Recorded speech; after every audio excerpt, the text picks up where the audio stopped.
beaten very badly in the first match. Can India make a comeback? India has made a miraculous comeback in the tour to Australia after losing the first match.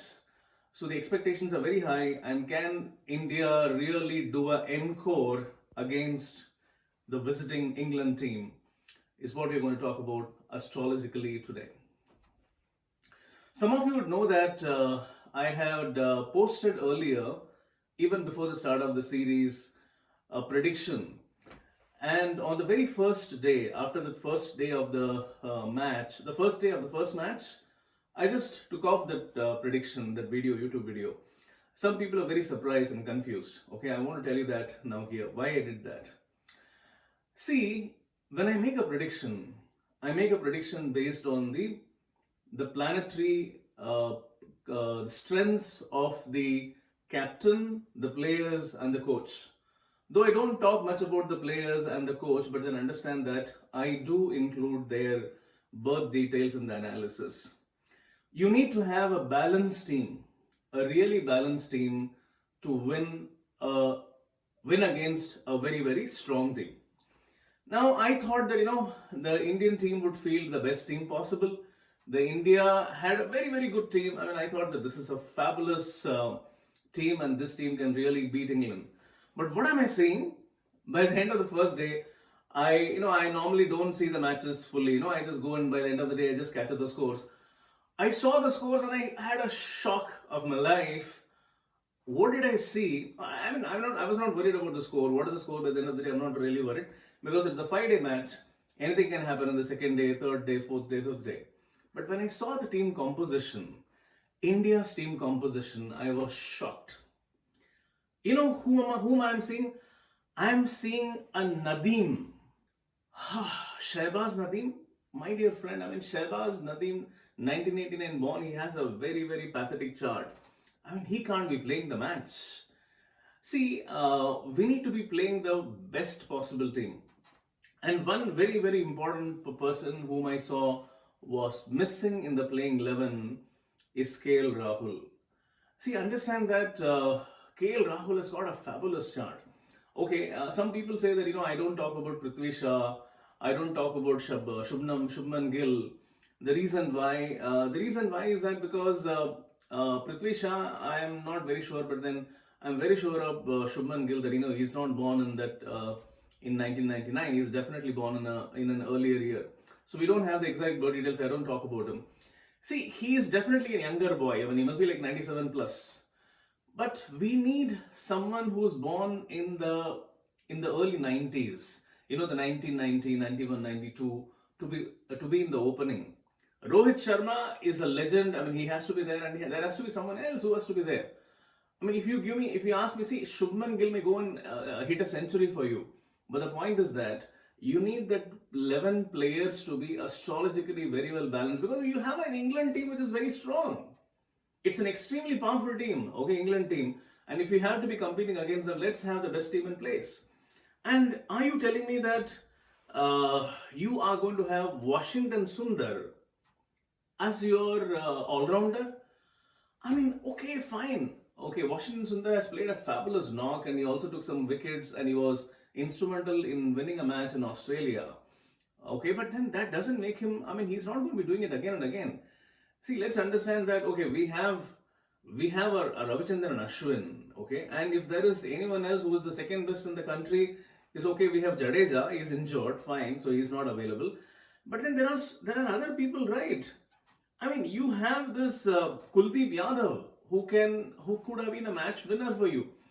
And people talk about this. Today I also saw one of the cricketers talking about Yuzvendra Chahal. See, I don't understand, why do you demarcate players as this guy is good for test and this person is not good for test. He's only good for the 50 over and the 20 matches. I'm surprised. In fact, I remember that when KL Rahul was debuting, he was considered to be a guy who was predominantly a test match player. I said that this guy will go on to play very, very well in the T20s. Okay, and now it's very ironically, it has been turned around that he is considered to be a very good T20 player, and then they're not playing him in the tests. Okay, what an irony. Okay, and one more important thing I want to talk about is this one gentleman who is Ishant Sharma. See, Ishant Sharma, okay, he's a workhorse, he does well, he works very hard. I mean, like he hits the deck, and he's a very important part of the team. But then he's in the 80s. Okay, I want younger people. I mean, there has to be someone. There has to be Mohammad Siraj. I don't know why Mohammad Siraj is not playing. Okay, or there can be Thangarasu Natarajan. I mean, these are all guys who were born in the 90s, and they have a better horoscope. Why are we persisting with this gentleman, who is a little older, and he's not going to be? I mean, this entire set of people. I mean, okay, well, I'm going to take another name. We have this one guy, okay, who is an all-rounder. He unfortunately cannot bowl now, but he can turn around matches only with his batting. I'm surprised as to why is he not playing? Why is he not in the playing 11? Hardik Pandya. So what I'm trying to tell you is that when I saw that playing 11, I was shocked. I said that this playing 11 is not going to win a match for India. And look at this team. Look at this team of England. I mean, like, starting from Rory Burns to, I mean, forget about Joe Root. Yeah. Joe Root is probably the best player at this point of time. I mean, I'm saying that he's even probably a better player than even Virat Kohli. Okay, I'm talking only from the perspective of astrology. Don't take me wrong. All experts can say whatever you want to say, but astrologically, Joe Root has got a fabulous chart. And at this point of time, Pluto and Neptune are the planets which are in stronger positions, and he has both these planets in strong positions. Okay, Uranus is also strong. So Virat Kohli has got Uranus strong and Neptune strong, but then you have Joe Root who's got Pluto and Neptune, which are stronger planets compared to a Uranus and Neptune. So he is a better player. He also, I mean, like, because of the simple fact that he has got a better chart, better horoscope, he's a stronger captain. Okay, so Virat Kohli could have won the Test series if he had a better team players. And now, if I'm also looking at the fact that there are going to be, if you look at the replacements, who is going to come instead of Shahbaz Nadeem? Who's going to come? Akshar Patel.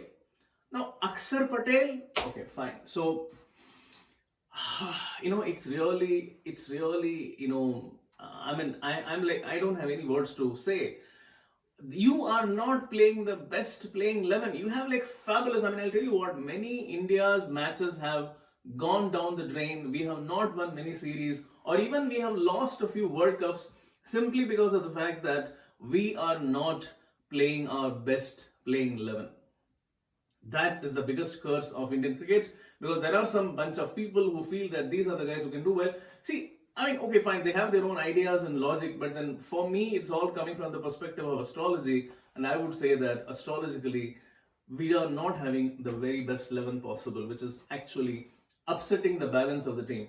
And look at this team. I mean, like, you have like Ben Stokes and Jose Butler, and you have like, I mean, this guy Jofra Archer went out. You will have a Stuart Broad coming in, and then there are so many. They have like most of England's players. They're all born in the 1990s.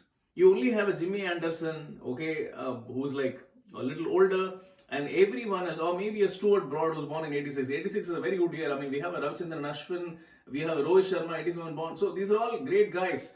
But then the entire team otherwise is comprising of people who were born in the 1990s, and they have a better astrological balance. England has got a better astrological balance compared to India. Okay. Now, what does it mean? Okay. Now, this revised prediction from me, after seeing what has happened in the first match on the first day, and also looking at the fact that we are going to be fielding similar kind of playing 11. I'm not seeing a Hardik Pandya who's going to come back. Okay, I'm not seeing maybe a Yuzvendra Chahal getting a break, or I'm not seeing a KL Rahul, coming into the team. So, which is really, really not making any sense. So, what it means is that India, see, let's talk about the prospects of this entire thing from the perspective of the World Test Championship. So World Test Championship is around the corner, and India has to beat England by either 2-0 or maybe 3-1. Okay, you have to beat them very badly, so that you can qualify for the World Test Championship. And the same thing has to be done by England on us. Okay. Now, what I feel is that there are very little chances that both the teams, either of the two teams, can qualify for the WTC. Okay. I repeat, I find it's very difficult that to see that either of these two teams are going to be in the finals. Okay. So India, in fact, has even this possibility that India can even lose this test series. Okay. The best that India can do is that India can probably tie the series. Okay, so probably we will win one match, they will win, they already won one, and maybe there can be two draws. Understand that it's going to be, India is not going to fold very easily. India is going to fight back. India is going to do very well. India is going to win a match. Maybe India can win two matches. But then if India is going to win two matches, then I'm sure that England will also win two matches. So either this test series is going to become a tie, which the possibility I'm saying it is a very high possibility. Because India also has like very good players. I mean, the problem is going to be in the bowling side. Batting is very good. Probably we may have some people coming in and it's going to be very good. And in the Australia series, the bowlers did a great job, but I think that this series is going to be decided by the batsmen. And fortunately or unfortunately, English batsmen are much more superior than India. They are going to be raking up. There are going to be a lot of 500 plus totals. And there are going to be some matches which are going to get drawn. Two matches are going to get drawn, and then one match probably India will win, and they already won one, and it's going to be a drawn series. That is exactly what I'm saying. And if not so, then India cannot win this in this series.